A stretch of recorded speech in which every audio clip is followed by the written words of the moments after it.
Well, hello again, ladies and gentlemen. It is a great pleasure again to be with you on this Saturday evening.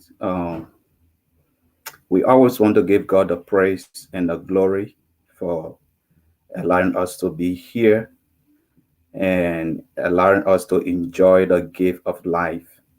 We trust and believe that you have had a great week and want to bless God for each and every one of you.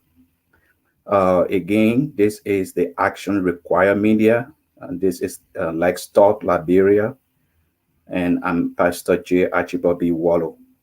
To just remind you, this is a platform that try to reach out to all of God's children in Liberia and other parts of the world. We want to use this platform to reach out to each and every one of you. You are God's children, to get involved in the happenings of your country. So we are here to discuss national issues from a biblical perspective. And as we do that, we do it with care and knowing that lives are involved and that a lot of people look up to us for us to be very objective. And at the same time, while we continue to pray for our country, its leadership, and all Liberians as well. So we want to welcome you. Thank you for following our podcast. Actually, I also want to say that thank you for sending us your messages. It has been a good hearing from you. Somebody called me one of my good friend and brother called me political bishop. But um, there's a reason I always believe that God make me to be a Liberian. I'm very proud of that. And I take that responsibility very seriously. And so every time here, I want to add my voice to the many voices, like my colleagues here as well, for us to, talk the good about our country, uh, present our ideas, biblical solutions for problems we are experiencing in Liberia.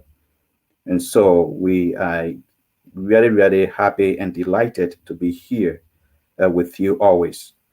But let me encourage you to keep praying for Liberia.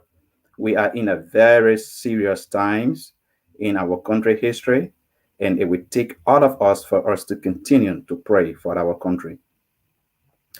Before we get started with our discussions today, I want to read for you a scripture that's going to guide our conversation today, and that is Genesis chapter 2. Genesis chapter 2, verse 7. It says, Then the Lord God formed the man from the dust of the ground and breathed into his nostrils the breath of life, and the man became a living soul. Um, yeah, and well, this is a very interesting passage, and I don't want to get into this passage in a deeper way, but I just want to make a point from this passage. And before I do that, let me just say that every Liberian should be troubled by the recent happenings we've been hearing in our country as it relates to secret killings and ritualistic killings. Most recently, the death of the former president's son. These things are troubling and it should concern every Liberian. Sometimes I think our Liberian lives matter, you know, and let's just, move it beyond Liberians because every Liberian is a human being and every Liberian is a creation of God. You see, we don't create life. And so life should be precious to every human being. And so, you know, taking human life should not come so easily. You know, when things happen that involves the lives of Liberians, it should claim all of our attentions. But that has not been the case recently. We have been hearing about these secret killings in our country, ritualistic killings in our country, but it seems that nothing substantial is being done about it. And that's what we want to, that's part of what we want to talk about today. You see, the text says that the Lord God was the one who formed the man, and then he breathed into the nostril of man, right? When he formed this man was not a living being. The breath of God into his nostrils, that's what brought him alive. See, what God put inside of this clay vessel that he formed brought him alive. And that is what we call life. Life is from God. No one has the authority to take a human life. And so when human lives are threatened, when people are living in fears and not in safety, it should claim our attention. You know, and that's exactly what Liberians are experiencing in their communities and in Liberia right now. And it is not okay. This is not politics, right? This is something that is happening to Liberians in Liberia. People are living in their various communities, but they are living in fear. It shouldn't be that way. And we want to call on the national government to, you know, do something about this, because we only can speak to the one we heard about. But I want to believe there are so many other people that families are grieving that we do not have the opportunity to hear about, uh, because they are just very far from the media. And so this is alarming, and this shouldn't be the new normal for Liberia, most especially for all of us as God's children. So, in this manner, I want to call on all of God's children in Liberia and out of Liberia. This is time for you to speak out. This is time for you to call on the national government to do something about this, because life is God's property. God's breath into the nostrils of the first man, and he became a living soul. No one has the right to take that life away unless God himself.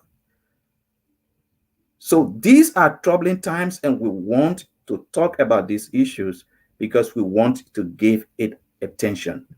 And I'm hoping and praying that our national leadership, the central government, can take these things seriously. We need solutions. We need solution to these problems. We don't want to continue to live in fear. Liberians shouldn't have to continue to live in fears in their own communities and in their own country. Things have to change, and it has to change in the soonest possible time. And so God bless you as we begin our show. Uh, my heart is very, very heavy and very sad for the recent news and happenings we've been hearing from our country. And before I bring in my co-host, Minister Kruma, let me just read this text to you again. And that is Genesis chapter 2, verse 7. It says, Then the Lord God formed a man from the dust of the ground and breathed into his nostrils the breath of life, and the man became a living soul.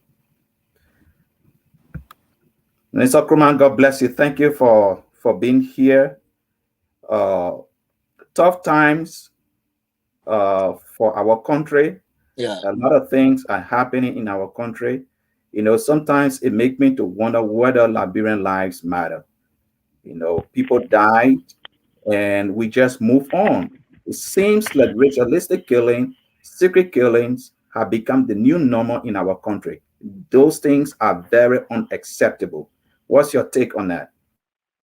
Yeah, I mean, I concur. I agree with you. I mean, I can't agree much more with you to the point where it's even scary now as a diaspora Liberian going back home just to visit.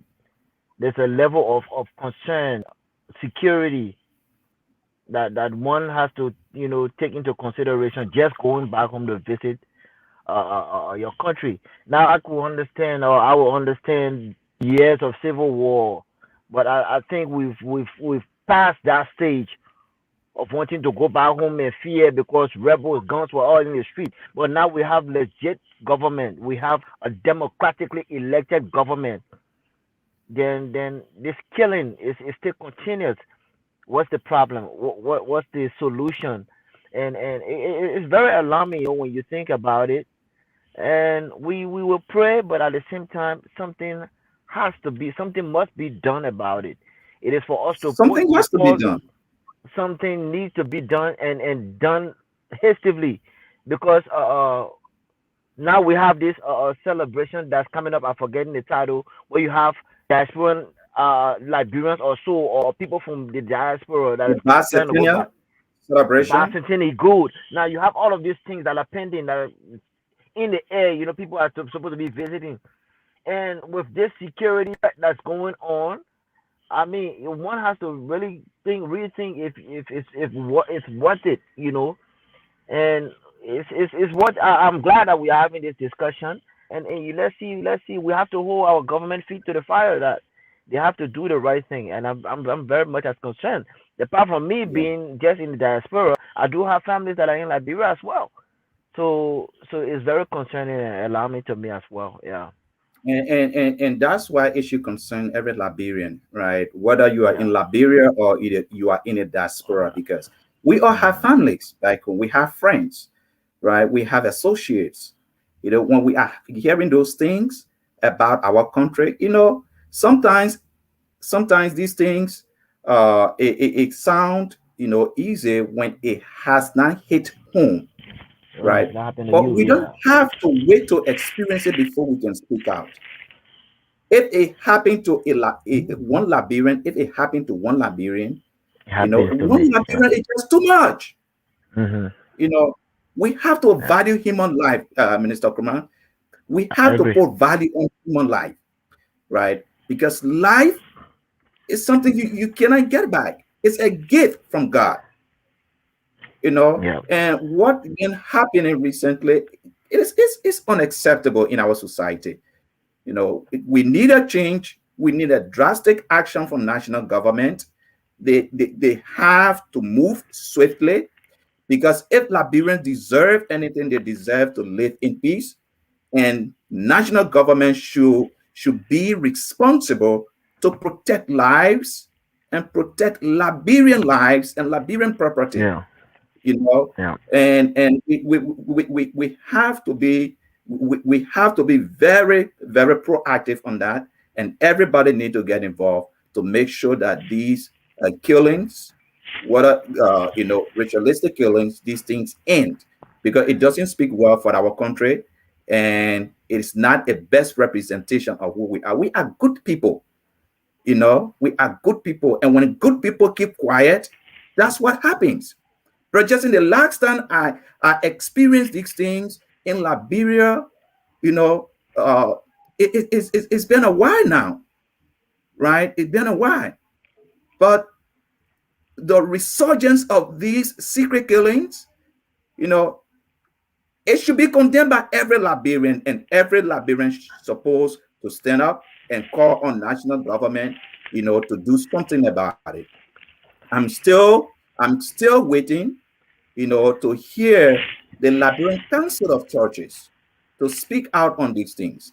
I'm still waiting to hear the Liberian full gospel of ministers to speak out on this issue. These are things you can't keep quiet on. We are talking about lives here, you know, and so we all need to get together, call on the Liberian government to do something about these things, because it's very serious.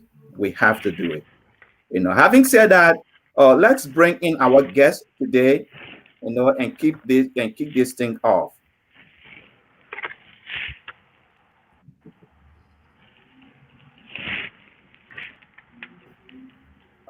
Mr. Leo and Johnson, God What's up? bless you. Good to see you, Thank gentlemen. How's everybody? Everybody's doing great. How are you doing? We are happy that you joined us today.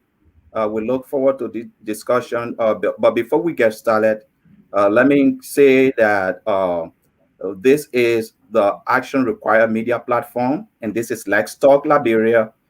This platform was actually created for us to reach God's children both in the diaspora and in Liberia. In time past, we realized that God's children have always boycotted national discussions. And so we don't get involved as the way we should. Each of us have a responsibility to our country. If we keep quiet, bad people going to do bad things in our country. And so this platform is for us to reach all of God's children. And so what we talk about here are very important, but we always want to do it in a very educative way that people will understand that we as Liberians, we owe it to our country for us to seek the best and the forward movement of our country. And so we don't take it lightly when someone come on our platform, want to share it in our discussion. So we bless God for you. Thank you for coming. Um, we're going to give you 2 minutes, at least for you to, just introduce us, just Right introduce before, our audience. right before Brother Leo's introduction, were you able to find me on Facebook to share? Yes, I You got it. found it? Yeah. Thank you. Yeah, no, thank you. And thanks to both of you for inviting me, Jesse. Thank you as well for reaching out. I do appreciate it. My name is Leo Napoli Johnson. I'm a Liberian. I live in Canada. I am the president of the Liberian Association of Canada here, so the National Association. I'm also the executive director of an organization called Empowerment Squared that I started. We do work in Canada, in Liberia, in Ghana, and in South Africa right now. I do a lot of other things. I do a lot of consulting work also independently, but I wouldn't bore you with all of that. I'm excited to be here, like all of you. Liberia is our permanent political party that we all belong to. So the growth and development of it, we all have to be. And there's no way you can be part of a political party and don't talk politics. So if Liberia is our political party, then we all have a responsibility to seek the best interest of it. And I'm happy to say I just returned from Liberia a few months ago also. So yeah, good to see everyone. Thank you very much. So I think you have a lot to say to us since you just returned from Liberia.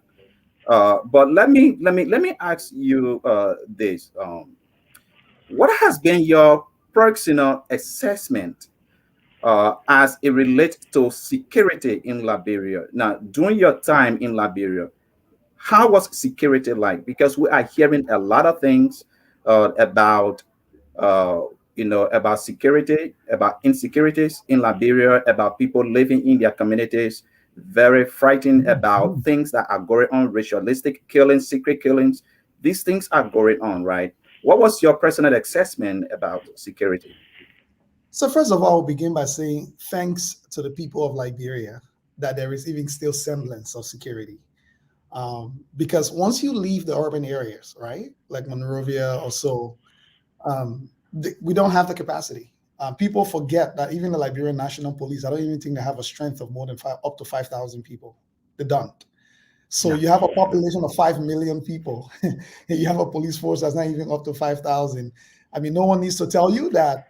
Good luck. And even the police force you got, maybe you have about, I would say, 300 to 400 of them that are even equipped to respond to anything.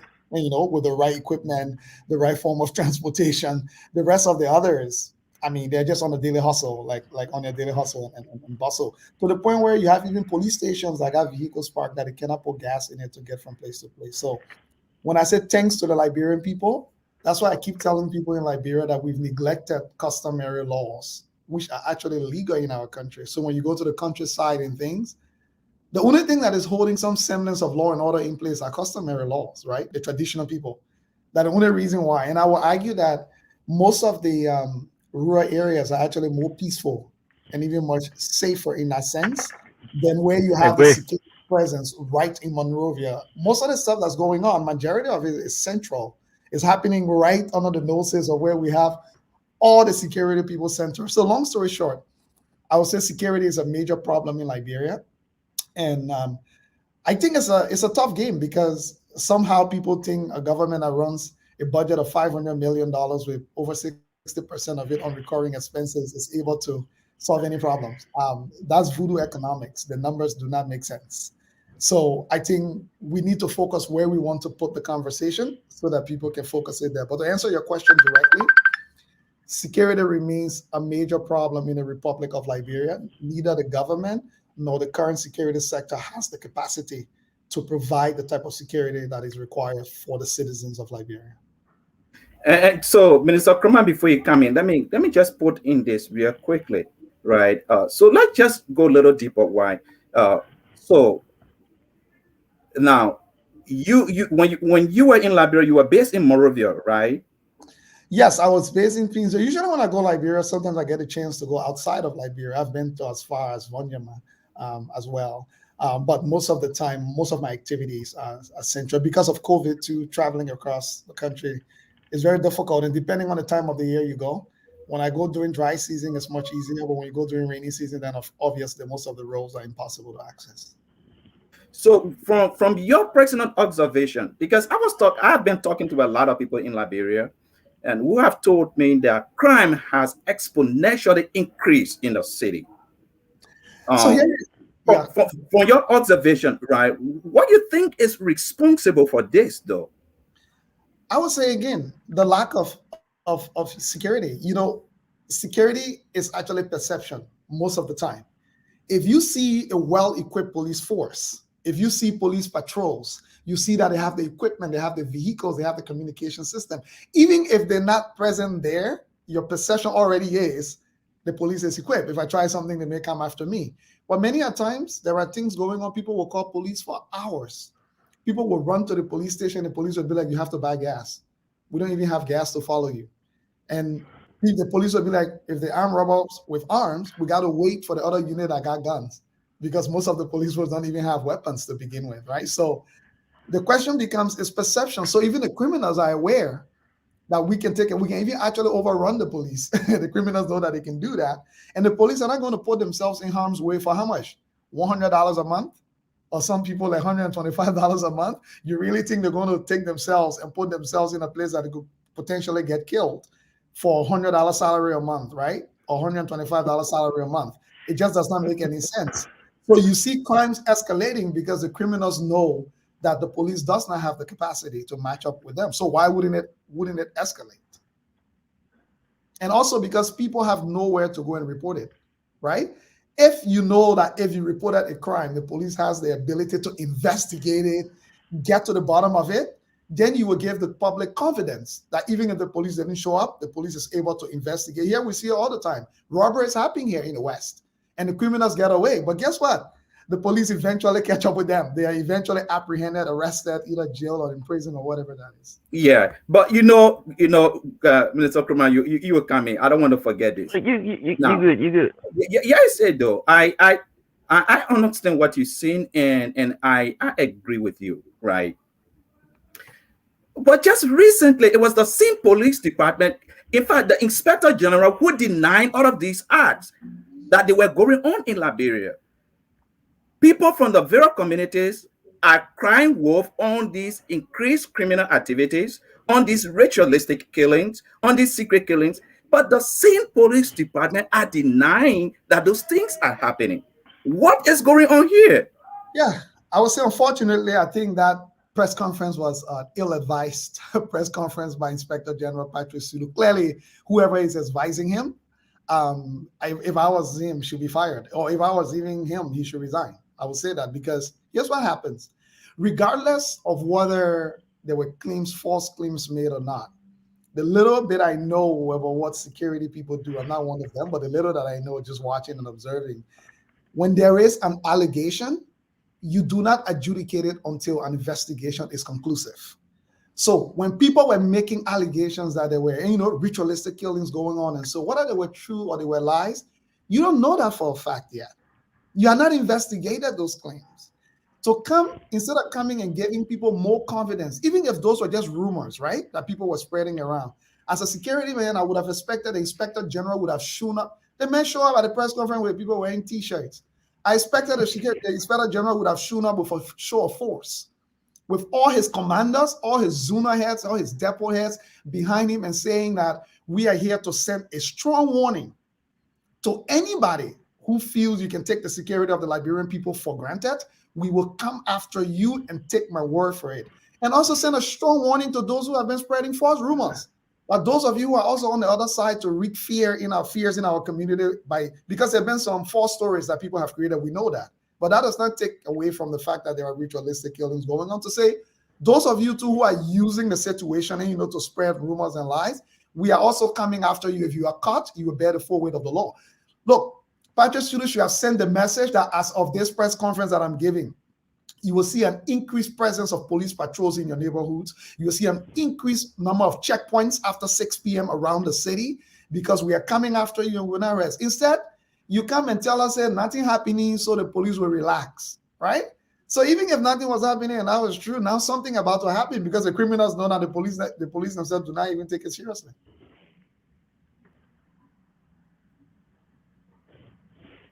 Mr. Krumah, come in, please. Yeah, before I move on, I want to say thanks again, Brother Johnson, for accepting our invitation and being on here. One of the things I try to look at when it comes to security in Liberia, I first asked myself during the days of UNMIL, when UNMIL was in Liberia, in presence of the UN and all the different security apparatus that were in Liberia, heavily, people knew that if this happens, the quick response of the securities will be there. So I want to believe that there was some sense of fear, that the people realized that if this happened, this will happen. But after UNMIL left, and again, not to ask you here, but just to think about what was left for these guys to manage, to say, okay, the training. Let's look at the training as well. Are this current police, are they trained to really rapid response team? Do they have that to say, okay, we are going to fight this? Are they trained? I mean, I want to ask that question. What did UNMIL have in? What did they leave in Liberia to say, okay, now we are leaving? What's there? Unfortunately, our political leaders, even religious leaders as well, all of them only think 30 minutes down the road. None of them are able to think one day after. And the reason I say that is the number one reason why people don't give is because you don't ask. Liberia had a responsibility to know that Liberia will outlast UNMIL. UNMIL was going to leave. UNMIL gave you a caveat almost 5 years ahead of time. In fact, they extended their timeline to leave, I think 2 or 3 times. They changed the deadline for when they were supposed to leave. Yeah. So we knew. Unfortunately, our political leaders only care for the time they are in power. So they realized that they were going to be their only time in power. So they did not care for what will happen. So we did not plan. Yeah. Because yeah. 3 years in advance of UNMIL leaving or 5 years in advance of UNMIL leaving, the Liberian government security apparatuses was supposed to now be better for UNMIL. Should have prepared you. Blueprint to say, how has UNMIL been running operations across the country? Then they would have realized that our manpower is grossly inadequate. Then they would have gone to the international community and the UN and say, you know what, we got a plan in place. We want to tell you if UNMIL leaves and we don't prepare, we could be back to a civil war because we don't have the security, capacity to provide our own protection. Can the UN help us over the next 3 years to take our police manpower to 10,000? Can the UN provide a robust training program that will allow UNMIL to spend the next 3 years transitioning over to us gradually so that it doesn't just happen one day, UNMIL pack up and go? Those countries that were in Liberia, they took all their equipment back. It was not for you. Could you have gone to them if you had planned properly to say to friendly countries, and like the US and other countries, can UNMIL, can we negotiate in a way that most of these equipments and capacity can be left, with us to help us, that the training can be beefed up? If we need another $100 million to take the police force, the strength of the police force to 10,000 people, because 3 years or 4 years would have been enough time to plan for that ahead of time. But we don't plan. People were only thinking about 30 minutes. People refused to accept. In fact, their strategy was, let's keep begging UNMIL to keep extending the time as if UNMIL wasn't going to go one day. So the problem was not UNMIL. You don't get what you don't ask for. You did not present any plan to the UN or to the international community to say, here's the plan for when Omil leave. Can you help us fund it or help us provide the resources that we will need? And in addition to that, Mr. Johnson, um, you know, there is one thing to always ask, development partners for help. But there's another thing, how you are able to manage your personal resources, right? Yes, we all agree that we don't have a huge national budget, but there should be no insinuation that the security of the Liberian people should be jeopardized because of lack of XYZ. Yeah. Liberia is a post-war country, for God in heaven's sake. If we don't take security for seriously, then we don't want to have a country. We cannot have a country and things that are going on like what we've been hearing continue to go on. What do we have a government for?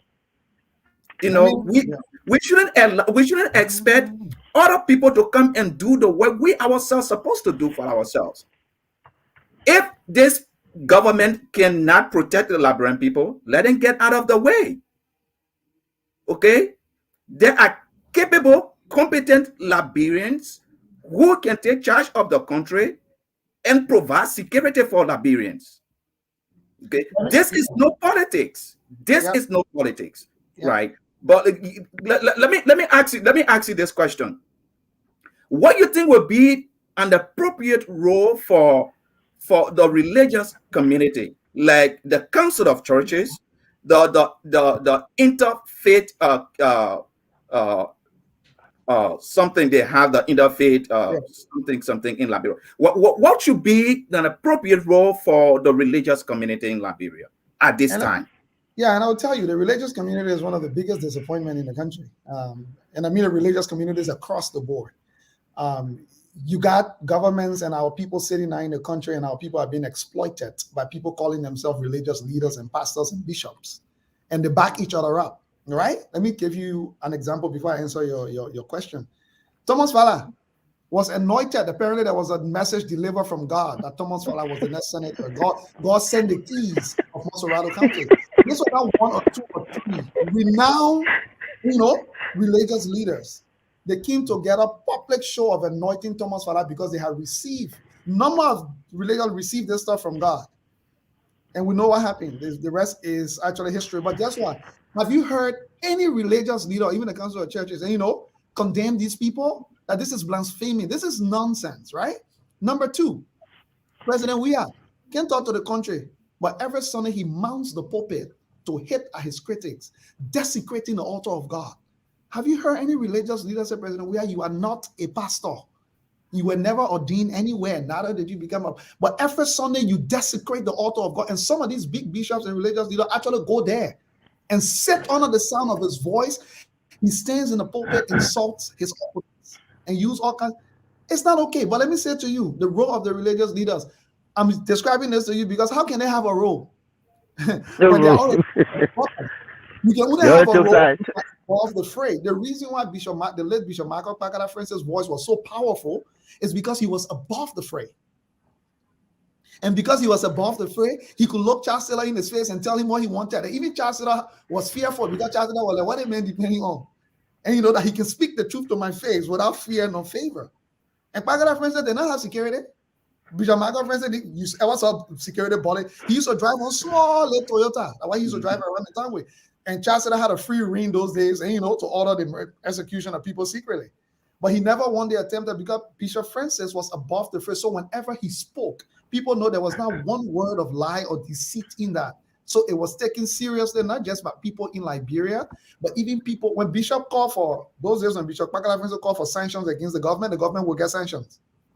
That's how serious the people. But the American ambassador right there, the British ambassador right there, they see our men of God and our religious leaders playing fools of themselves. You think anybody cares for what they say? So unfortunately, they've already compromised their roles. So shamefully, their role has been to deepen the problem. That is the reason why you not hear them speaking out the way they're speaking out.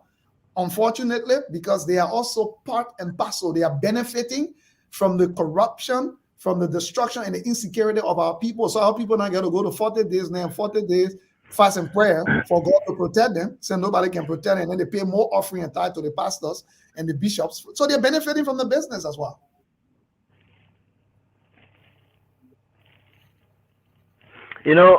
Pastor Waller, let me just chip in. When the whole security thing, I spoke to, I just left Liberia a couple of weeks back, and as a matter of fact, whilst I was in Liberia, uh, I went in my own neighborhood of Matadi Estate, and we're just talking to a few friends, some of whom, some of them will not even want to attempt, because I was all the way around the ERW area, and when it hit that 6 o'clock that time, and I was asking them, oh, man, you come, oh, let me come pick you up, you come, and they were like, my man, no, I can't come, and it kind of took my mind back as to where when we were picking them growing up, we were out in the neighborhoods playing hoscore or how you call it, Yeah, 8 o'clock. Even if free time about 8 o'clock, yeah, you don't want to yeah, we were out there playing, but now, and just talking back to a friend, 6 o'clock, everybody is almost in front of the doors, sitting and hoping that they can make it to the next day. That is the Liberia we are talking about, security, and it's very serious. When I see men of God or political leaders trying to politicize this whole conversation as to it being politics being played, then something serious has to be done. It needs to be done like yesterday. Just let me say this, and Pastor Waller, maybe you can come in as well. Yeah. Here is the thing, though. What baffles me, why I don't talk about government a lot, is this. Government in Liberia has been the problem since 1847. Mm-hmm. So how can you expect government to be the solution? Right? Here is the problem we are having. Government has demonstrated that they don't have the capacity nor the ability. It's not even about money, because the problem in Liberia, nobody knows how to raise money. Everybody only knows how to spend it. Nobody knows how to raise money. The people can be drawing their budget at the beginning of the year. They put in donor aid as budget line item. What if the donor change their mind, COVID struck, and they say that money we promise you, we're not giving it to you again? Now, why they got budget deficit every year? There's never a year the Liberian government ain't got budget deficit. But let me say this to the government piece. It is a fact that successive governments in Liberia since 1847 have failed the Liberian people on multiple fronts. Right. We all know the fact. It is a fact that the current CDC government, with a $535 million budget, right, with over 50% on recurring expenses and salary in the legislature alone, a lion's share of it, they're not going to be able to even solve one problem. Not education, not roads, not health. There's no way you can solve any. I used to work for a small university, right? McMaster. 36,000 students. Their budget is $787 million a year for 36,000 students. The Liberian government budget is $536 million for 5 million people. So they were dividing the money all for the whole year that $100 each all we get for your healthcare, for your food, for your education, for everything you get. So what we need to do, I want to take people back to the war days, right? Because we all can sit there and fold our hands and say, we'll wait for the government to decide. This stuff will keep escalating. You don't have that time. You don't have that time. So we got to go back to the war days. You remember the war days when there were lawlessness? Every neighborhood had their own vigilante. Unfortunately, I'm saying this with a broken heart. I'm not saying this because that's the way it's supposed to be. Yeah. But when there were lawlessness, where the different rebel groups were around, the only way we could manage to have some sense of semblance of security in communities were neighborhood watch teams, where we organize ourselves and, different communities had their own watch team, just as a deterrent that if you show up, somebody will be awake and, everybody not sleeping, somebody watching out. Sadly enough, this is where we've descended, unfortunately. And I would say, I'm saying this with a broken heart because that's not what it's supposed to be. But let's not only talk. Let's start putting out some real wartime measures to let people know. If we can save one life, let's do it. Why we chastise the government and the institutions, but I tired chastising the government because I see where the solution will come from. I'm still waiting for somebody to really tell me. Unless the next election. But the next election, again, we'll go and vote. The legislature, nobody even talking about the legislature. Where is the outrage? With the legislature, they're taking 30,000 who went police station and depot, they ain't got cars. Right? But we don't, everybody just say the government, the legislature is the one that appropriates budget. They allocate budget lines. Where is it all the way from the legislature that when the budget comes this year, they say, you know what, based on the insecurity issue, security will rise to number one on the budget. And this year, security will carry the lion's share. And here's how we will allocate it, because we want to ensure that at the very least, the Liberian people can feel safe. And Pastor, go ahead. Yeah, Minister Kruma, you are coming. Let me just just make mention of something Mr. Johnson talked about. You see, I understand where you're coming from in regards to government being the problem of our country. But this is my belief about governmental work, right? Government in itself is a beautiful institution.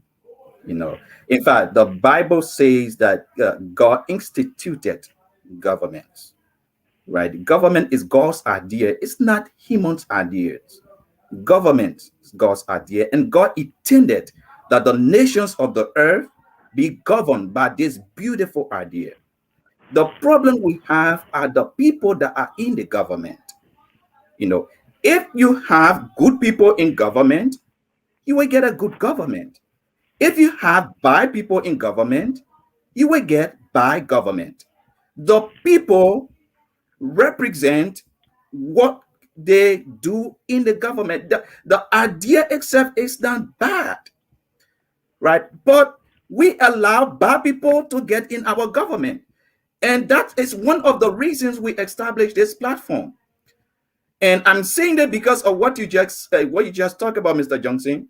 You are a very smart young Liberian man. Don't stop talking about the government. When you stop, we gave advantage to bad people. When you stop talking about the good things that are supposed to be happening, we will give the opportunity to people that don't mean well. And that is my call for every Liberian, every child of God. This is time for you to get involved. Be the representation of the change you want to see in your country. This is your country. This is our country. If we cannot do what is required, if we cannot speak against the ills, who do we expect to do that for us? And let me tell you something. You see, these things that are happening in Liberia today, like for example, the recent death of the President Talbot's son. My brother, if that thing was to happen in another African country, pastors were going to be all on Facebook, speaking against that in another country. This xenophobic thing that happened in South Africa, pastors were all over the internet condemning that. The thing is happening in their own country and they cannot say a thing about it. Everybody is keeping quiet. In fact, you are 100% right. When President Ellen Johnson Sirleaf came into office, her inaugural speech, she called the late Bishop Michael Francis the conscience of the nation. That's how she referred to him. Because Michael Francis stood up to President Taylor, former President Taylor. We don't have anybody right now to do that. And it's sad. It is sad. I don't know where we go from here. I don't know where we go from here. I know, but Jesse, go ahead. I know you want to. No, sorry, go ahead. Before you come in, because the thing about it is that, the late president's son that just got murdered, Ali, he is a former president's son. That's why we hear about it. But how many Liberians are dying in different communities that we don't hear about? To me, it seems that we don't value Liberian lives. We don't value Liberian lives, right? We just had a civil war where at least 250,000 Liberians died. We had the Ebola and stuff in Liberia where a lot of Liberians died. We don't learn from our history. We continue to have things repeated in our country, but yet and still we want a better country. This is things not going to happen automatically. If we want a better country, we have to think seriously about who we gave our confidence to lead our country. Being president of a country is a serious job. It's not fun, it's a joke. And until Liberians put effort into how they elect their presidents, how they elect their representatives, how they elect their senators, we'll always have these problems. We shouldn't be having these problems when you have good people in the government. That's what the Bible says: when the wicked are in authority, the people moaned. That's exactly what is happening right now in Liberia. And we should be fed with it. It should come to an end, and it can only end based on what we do in the next election. I'm hoping that the children of God can get involved, because whatever happens in Liberia, it does not discriminate. It happens to every Liberian. If your country is unsafe, it is unsafe for every Liberian. If the economy is bad, everybody suffers. So I hope we get serious about what we think about our governance system and people we gave our confidence to represent us. Minister Kreman. I just want to piggyback from what my brother Leo was saying earlier when it comes to the whole community watchdog. I think it's time again our people must start speaking out. You see something, say it. Call your neighbor. If you hear somebody screaming next door, you're raising an alarm. And I had the opportunity to talk to one close security friend of mine who was telling me, "Oh, my man, crime rate has gone down. The killing." And I'm like, I don't know. Maybe y'all can help me. Who keeps the data? Where's the data as to say crime has increased at this area? And where that people do? Is there a data? I don't know how that's working. I don't know. But I think our people need to start speaking out. Like everybody that who got cell phone is automatic a journalist anyway. So that could probably be one of the hardest fighting tools against the police, because before police can actually reach a crime scene, it's already in the media. So how are they fighting it? That's why I was looking at the training. What can be done? Because let's look on the other side. We are all talking about the equipment, but the people, the citizens, they have to take that into their hands and say, you know what, we either have to help the police fight the crime or it is us. But I think it's hard time our people start speaking out, and you hear something, say it. The never child crying, make it a duty. That's the community watchdog we are talking about. Because somebody was saying the other day, oh, now the citizens, when loved one dies, they just go and throw the body away because they don't know how the investigation is going to look like. We don't know what's killing these people, but everything now is on this ritualistic killing. So the social media thing is also not helping. If I would speak for the police force at this stage, it is also not helping. It's like a bad situation on top of another bad situation. You already don't have the fighting tools, but then you have all these different things. When the police arrive at a crime scene, it's already on Facebook live. People seeing it. How can you start fighting it? So people must speak out, but at the same time, it's a hard thing. This whole data thing. So it's just that comment I wanted to throw out there. Yeah, Mr. Johnson, before you come in, let me tell you something. For the police department not having the tools they need, we can't blame the president for it. It's the legislature that make appropriations. Okay. If the police are not being effective, they have oversight responsibilities. They have lawmaking responsibilities. They have a lot of responsibilities. But besides that, they make appropriations. They are the direct representation of the people. Why people in the community are not calling their lawmakers? I don't understand that. Why are they not calling their lawmakers? Why are they not doing that? You have a police department that are denying crimes in the country, and people are dying. But Pastor, I just want to hold you to that point real quick. I would like slightly want to disagree with you that it's not the president. I would put 100% blame on the president as well. Because let me tell you, in Liberia, I'm not talking about what Bekubek wants, Bekubek get. It's all about priority. If Bekubek prioritize this issue of security, Bekube know who to call and make that a national security issue and talk about. So I understand it's left with the legislature, but at the same time, there's a way of Bekube having his will. I want to say that strictly. Bekube will get what he wants. Okay, let me, Mr. Johnson, let me ask you this question. What do you think would be a proper approach to bringing this madness of no security in the country to an end? What should be a proper approach? So I'll lay the premise for two things, first of all, right? The reason, and I'll disagree with you on two things, Pastor Wallow. So one, the issue of government, right? And I agree with the premise that God instituted authority himself to be governing us.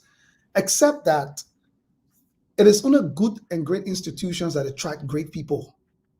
No good person wants to go work in a bad institution. When you're looking for a job, when you see the company, what will you all do? You search the company. You want to make sure it's reputable, it's legit, it's not doing anything fraudulent. All right, before you put your resume in there or your CV in there, right? Here is the thing: we've never had a government in Liberia since 1847. It was a fraud. In 1847, they set up an operation to benefit 300 families, about 300 families only. It was a 300 family business operation that we call a government today.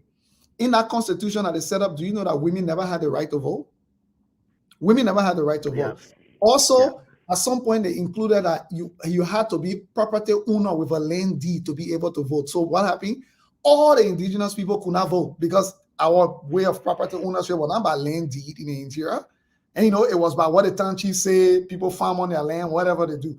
So we turn around where it's stopping for you. Exactly. So only 5 to 10% of the country was set up their governance for themselves to be lords and masters over the other people. And this is where the problem has been. And we've never corrected it. In 1979 or 1980, when the coup happened, right? What Samuel Dolan King did, they brought in the constitution, brought in Pierre Brown Boudet and put in the whole AK-47 around and say, you do what we say. They took a few lines that they did not like, and then they put in their own lines to make themselves the new masters of the day. So in your constitution, Article 97 says, any member of the People's Redemption Council under Samuel Doe can never, ever be prosecuted for any crimes that they committed during the overthrow, during the coup, for people that they murder, people that they kill, and any other crimes that were committed. Get away with it. Authority, no court can ever persecute them. It's still in your constitution till today's date. So the problem about government, we keep saying government. We don't have government. We have a quasi-operation setting called government. It's not a government.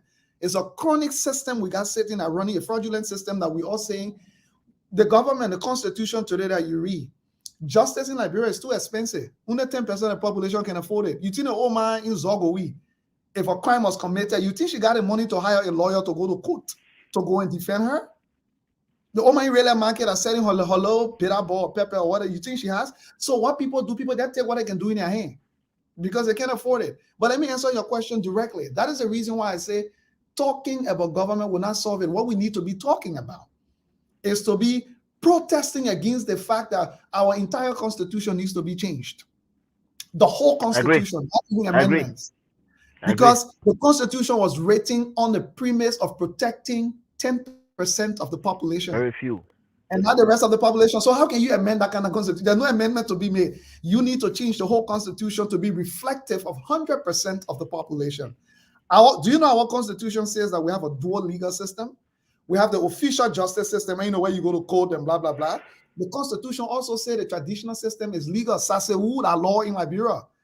The country devil, that law in Liberia. That's what the constitution says. But guess what? What they did was they marginalized it. At LU, the Louis Arthur Graham School of Law, they teach customary law, they teach it, but you know what they do? They make it an elective. So as a lawyer, it's an option. You can take it or not take it. So no lawyer in Europe knows customary law. But the thing our country people can do in the bush, it is actually legal and protected by the Constitution. So the reason I say I don't waste my time talking about government, because you're talking about government as if it is government. It is not government what we have. Look at the legislature. I would disagree with you. I would blame President Weah. President Weah is the chief executive. He runs the government, and he runs the day-to-day. President Weah's job is to draft his budget and send it to the legislature. Then let the legislature reject it. Put your priorities in the budget, right? Because they have to approve it or not or make changes.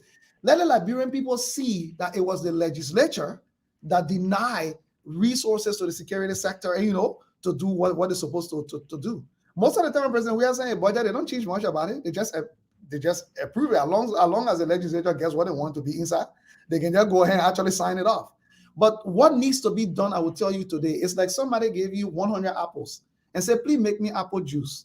But 95 of the apples are rotting. Only 5 good. My brother, I don't care what kind of honey you put in that apple juice, that rotting apple juice, when daybreak will start smelling. That is the problem we have. The sample size of our population, our institutions are so innately corrupt that even if you close your eye today, you pick a new president by closing your eye, you will most likely pick a corrupt person. Even if you pick the bishop number 1 in Liberia, you will most likely pick someone that is corrupt. So what we need to do is a long-term thing. The short-term thing I've said, the security watch the neighborhood watch teams. But in the long term, it has to start with one family at a time, one church at a time, one community association at a time. Because you know why? The children that we raise, the churches that we control, the associations that we control, the more good people that are in it, the better our chances of getting a good leader. Every election, we will not get a bad, pick the lesser of the evils. Most of the elections have been in Liberia that the same people have been running for the last 25 years since we were born. It's been the same people over and over. And even now, somebody new entering the fray, it's almost like that person is marginalized. The same people that president, we have been running to be president since 2005. And for a good chunk of his time. So my advice to everybody, performance is the best response to criticism. I'm tired talking because most Liberians are only talking and doing nothing.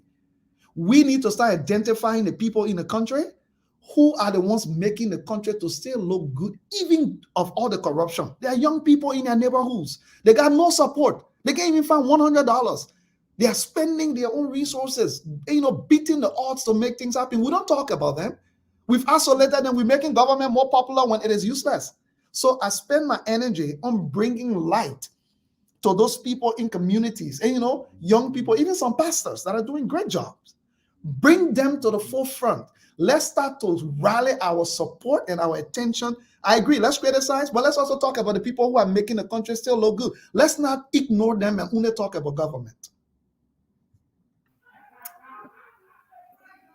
So let's move on. But before we do, Yeah. let me just put in this one. At least I want you to respond to this, because I think if we ever think that everything that is happening, most especially with lack of securities in Liberia, it does not have an effect on our economic development or economic growth, that would be a huge mistake. But sometimes people really don't understand how deep these kind of things affect our progress, right? So, Mr. Johnson, I want you to speak, just briefly to how this kind of news, these kind of happenings could actually jeopardize the government's progress, as it relates to economic development or any other thing that we try to do. How could those things affect our progress? Thank you. So let me speak to that quickly. Number one, let me say it today.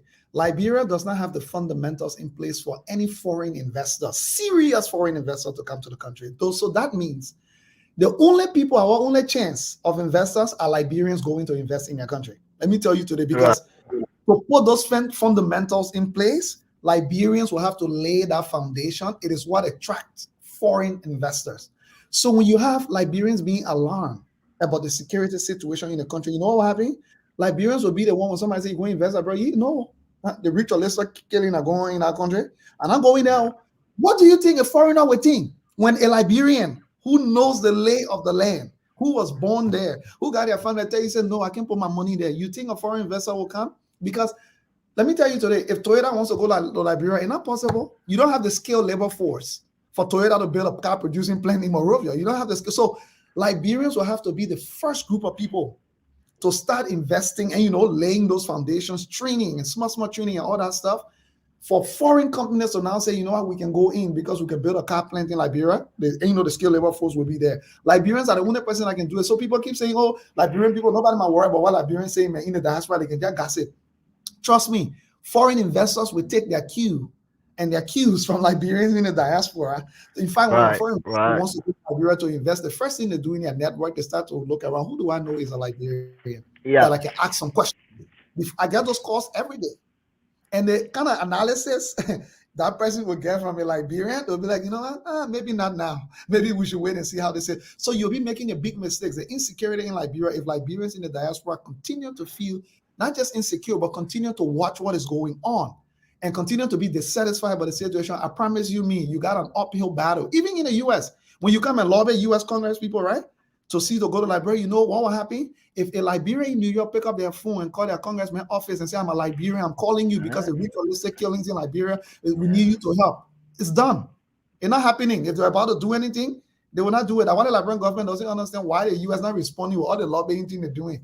They watch Facebook.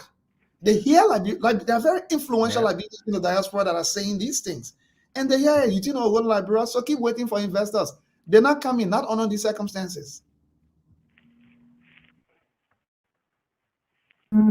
And you know, sometimes when Liberians, you know, Liberians in the diaspora, when you know, when we say these kind of things, people think that it is coming from the place of hate, you know, because you dislike a particular, you know, president, or you dislike a particular government, or you dislike a particular political party. It's not because of that. You know, these are just practical things. You know, even if we don't say it, you know, no investors will want to put their money where they don't feel safe, where they don't feel protected, where they don't have trust in the justice system. No investor going to do that. You Gentlemen, know, just so to give you heads up. I don't come, just give you heads up. I spend the next, I know we started late, but the next, I have another meeting in like 15, 20 minutes. So just to give you heads up. of course, yeah, sure, we can do that. So you know, so we have to do better, because if the government, you know, does not succeed, Liberians suffer.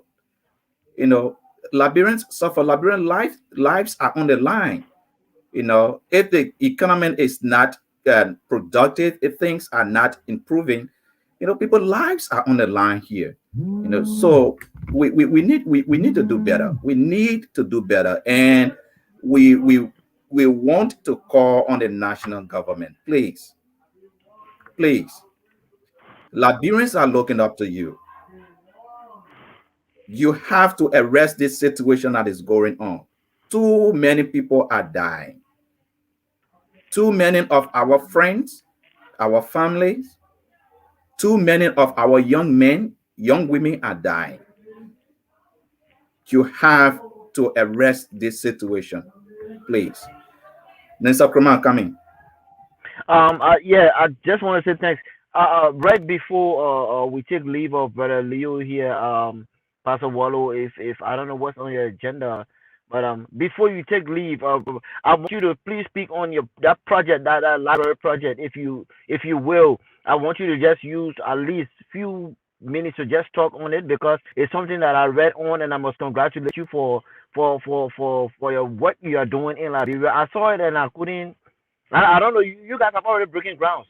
The construction started going on as we speak. Wow, And wow, Minister wow. Kuman, you know, I know he said that he is the president for the Liberian community in Canada. Yeah. I didn't just want us to give you partial time. I heard that, but we are going to bring it back for us to actually talk I about was your about to say community in let's Canada, let's and plan then a to whole also show for talk about this. your work as well. Yeah, You know, Okay. because I Okay. don't just want you to do something partially. At thank least you. for us to, you know, go deeper into that conversation, to Yeah, give it thank more you. time.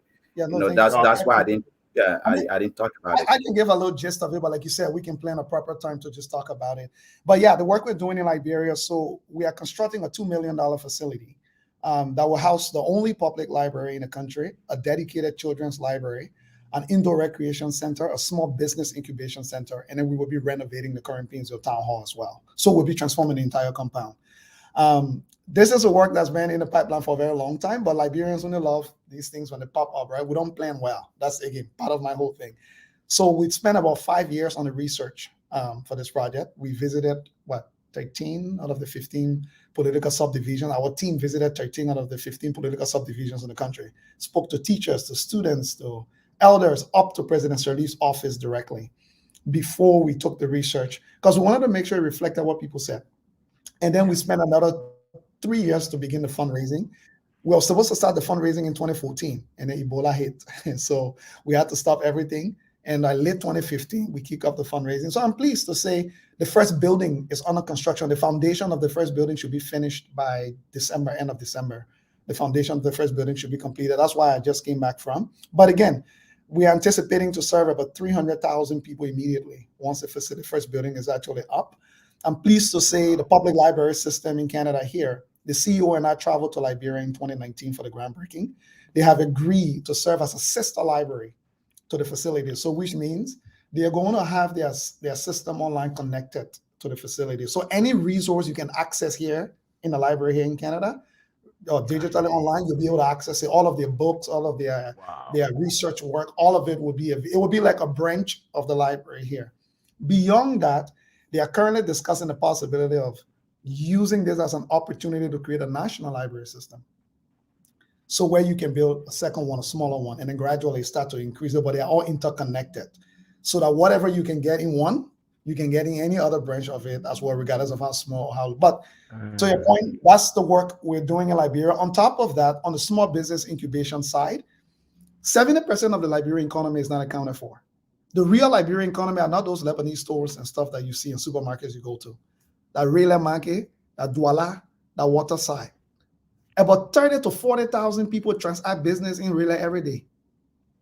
They are not captured. There is nowhere the amount of money. So if one person was just spending $1 a day in Rela Market, about $40,000 a day. That is not captured in the Liberian economy. That actually happens. So what we did was that was the reason for the Small Business Incubation Center. We said, how can you allow these people to enter into the formal economy? Some of them, they begin their hustling for the last 5 years. They're not sent children to school. They're not feed whole family from a $50 inventory in the WeBuyer. So you don't need to teach them how to hustle. They are already serial entrepreneurs. They know how to take a box of biscuit and turn it into a shop. What they don't have are the basic skills around financial literacy, around understanding how you can turn this into a serious employment gig and not just your hustle gig. So we managed, before even the building is up, we managed to convince the MasterCard Foundation. They allocated 100,000 United States dollars. We are going to be training the first 75 of them.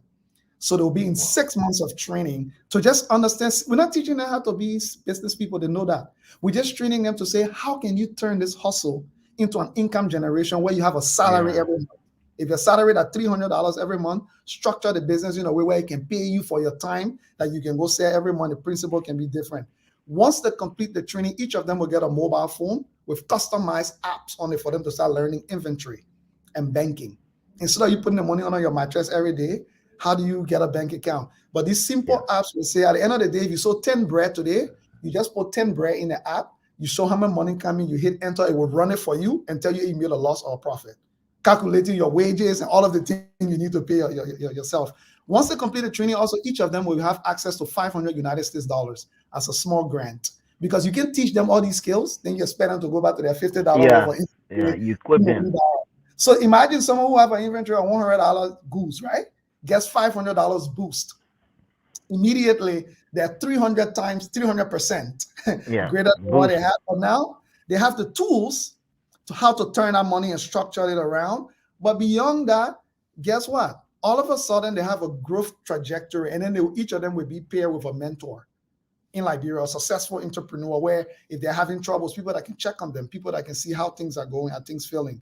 So that's the work we do in Liberia right now, beyond all of the other things that we do, but that's the main focus right now. Mr. Johnson, it sounds fabulous, man. I would love for us to talk to you more about, that. And that's very, very good. Thank you for being here today. We will make sure to get in touch with you because we want to talk about that in the soonest possible time. Because that's great work. That's great. Very good, really. Thank you for valuing your country this much. You could have chose to do something else, but your willingness and your desire, to do that in your country, God bless you for that. God bless you. And we will keep you guys in prayer that that project become a success, that it will help and affect more Liberian lives. Thank you. Just a parting comment from you. We will bring you Right, back. right before your party comments, I voted for that original presidential thing. Oh I yeah, don't know if my vote counted. My vote counted, they right? counted. They actually counted. They were counting vote outside as well. So thank you. Thank I you, thank you. appreciate it. Yeah. Yeah, My parting comments would just be: nation building cannot be based on who will win the next election. That's what we've been doing since 1847. The other president get there, they're not doing well. We sit there and wait for the next election to try and see if we can remove them. Nation building is a continuous gradual process of 50 to 60 years, regardless of what the government is. So it is time that we start to redirect all of our focus and energies away from governments into things that will outlast government. And that is the reason why the work I'm doing, that the second president we honor now, right? We've gone to 3 city mayors in Kingsville for that project already. That is nation building. You have to build robust things in a way where, regardless of what change, and I'm not saying that wouldn't be hard time, but guys, let's be honest, man. We survived Charles Taylor. We right. survived Halahaji Kromani. Ellen. We survived P.Y. Jaden. We survived Ellen. And then you telling me, say, that Joria, we can survive. That same mentality and attitude we had during the war, where regardless if you're going to eat Bagawi or Pankana or Baba John, you are coming either to survive. This is the time Yeah. for us to pull up these stripes and say, regardless of who is president, our commitment to Liberia will not waver. We may not be able to do it at the level we want because what government needs to put in place may not be there, but don't stop. Continue doing it incrementally, because that's the only way nation building will happen. No president will be able to change Liberia. I care less who. Even Jesus became president for Liberia today. Jesus will struggle because Jesus don't do voodoo. You give Jesus quality, because will multiply the quality for you. So thank you, gentlemen. Great time chatting with you all, and I look forward to hanging out again at some point. Of course. We will Thanks, reach out thanks, to you. Mr. Thank you. Johnson. Appreciate Thank your you. time. Yeah. Yeah, Pastor. Well, I thought it's been a good show so far. You see, these are the kind of, like I said last week in our closing. These they are young people, be it in Liberia or within the diaspora, that means well for Liberia. People that mean well for Liberia. We just need to fish them out. They need to come out. Liberia overall is our country. Like I was telling a friend the other day, I said, "Me, I have a 5-year plan, not to go into it, but that includes Liberia. My plan is around Liberia. It's evolving. So I just want to take this time to speak to every young man that is watching, or woman, business owner, whoever you are, within the diaspora. Now, we might be enjoying this beautiful government here out there, but let us not forget about Liberia is our own. I just want to throw that in there, Pastor Wallo. No, I can't go a day. that's important. What you just said is important, but and then also, Yeah, Minister Kuma, Mr. Johnson, people like Mr. Johnson give me a lot of hope for our country. yeah, yeah. That regardless of everything that is not happening in the right way, there are a lot of Liberians youth, young men, young women, Yeah.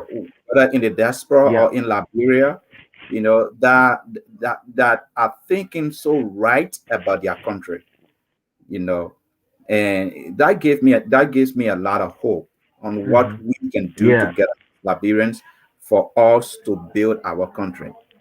And it was a very interesting and fascinating discussion so far. He did Yeah. great. We would like to have him back, at least for us to go more into what Yeah. his organization is doing, and then also to get It's some doing. information about the Liberian organization, the Liberian community organization in Canada as well. But I thought it was a very good conversation. Yeah. um we might not be But able to Pastor Wallo, I don't know. I don't. I, I just want to ask. I just want to ask a question. I know you have to go, but I just want to ask a question. If time will permit me, I don't know if you have that time. If it's within your talking points. But I know you heard about JMB coming to the country. If we should keep it, let's keep it for another time. But Yeah, the reason yeah, it's the something I reason I was don't want looking us to forward to talk talking about about. that today is because we might have Mr. Lobo on this coming Saturday, A guest. and then Okay, we yeah, we can talk we about can go that. further.